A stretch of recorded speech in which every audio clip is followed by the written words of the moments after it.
change, looking for pain. Pulling a mob, pushing a train. I'll never stop, stick to a lane. Pick up the pieces and go rearrange.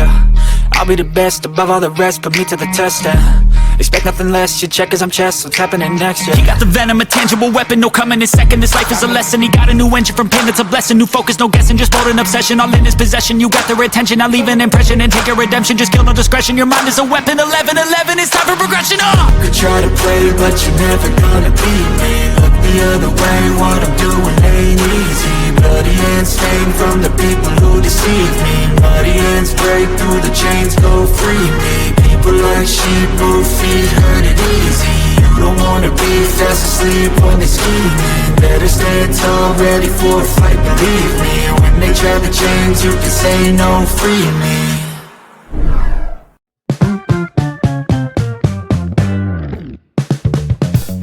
कहानी शुरू करने के पहले recap करते हैं कि अभी तक हमने क्या क्या देखा है कहानी। अभी तक मैंने बताया कि लगभग 17 दिन भूखे प्यासे कामत क्लब के बाहर स्ट्रगल करने के बाद एक वॉचमैन को मुझ पे दया आ गई और उन्होंने मेरी मुलाकात परवेज साहब से कराई, जो कि बालाजी के प्रोडक्शन हेड थे। और मैंने परवेज को झूठ बोला कि मैं पिछले 2 साल से एज असिस्टेंट डायरेक्टर काम कर रहा हूँ और इस तरह मुझे मेरा पहला होप मिला इंडस्ट्री में पहला काम पाने का। फिर अगले दिन मुझे बालाजी में रश्मि से मिलकर अपना रेज्यूमे देना था और मैंने अपने इस झूठे रेज्यूमे को बनाने में मेरे दोस्त कुलदीप की मदद की। फाइनली जब अपना झूठा रेज्यूमे लेकर के मैं बालाजी गया तो रश्मि को देख के मेरे दिल में एक एक्साइटमेंट हुई कि मैं रश्मि से अच्छी इंग्लिश में बात करके फट से इंप्रेस कर दूंगा। मैं गांव का लड़का इंग्लिश में किसी भी लाइन को झट से सोच के नहीं बोल सकता था, इसलिए कुछ लाइन की प्रैक्टिस करने लगा कि अगर रश्मि इंग्लिश में कुछ पूछेगी तो मैं इंग्लिश में उसके जवाब कैसे दूंगा। ये मैंने अच्छे से प्रैक्टिस कर लिया था कि तभी मुझे रश्मि ने अपने कैबिन में बुलाया और मुझसे पूछा, Saumit what do you do exactly.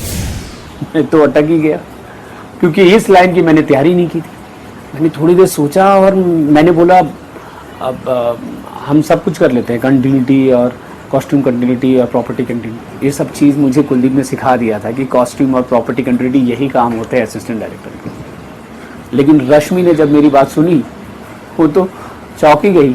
उसने स्माइल किया और उसने कहा, आप अभी भी गांव की तरह बात करते हैं। मैंने बोला, वो हमको इस तरह से बात करना अच्छा लगता है। दरअसल ज़्यादा समय नहीं हुआ था मुंबई में आए हुए, मुश्किल से 20 दिन हुए थे, तो इतनी जल्दी तो मेरी लैंग्वेज चेंज नहीं होने वाली थी, इसलिए झूठ कहा। अब उस झूठ का रश्मि पे क्या असर हुआ ये तो नहीं पता, लेकिन हाँ मेरी झारखंडी हिंदी सुनकर के रश्मि जरूर इंप्रेस हुई थी। रश्मि स्माइल करने लगी और मेरी तरफ देख करके धीरे से कहा, क्यूट।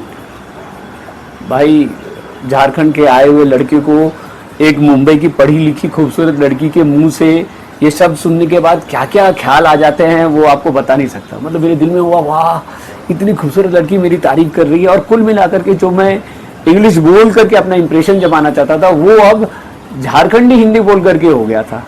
और तभी मैंने देखा कि रश्मि ना रिज्यूमे ध्यान से देख रही। मेरे दिल में तो धक धक शुरू हो गया क्योंकि मुझे पता था कि रिज्यूमे हर एक शब्द झूठ है। रश्मि ने ध्यान से कुछ एक नाम पढ़े और फिर एक नाम पे रुक गई। उसने पूछा, अच्छा Amit, this production house is it Kshitija's production house? मैं तो डर ही गया। मैं समझ गया था कि मेरी चोरी पकड़ी गई है। उसके बाद क्या हुआ इसके बारे में मैं बताऊंगा अपने अगले एपिसोड में।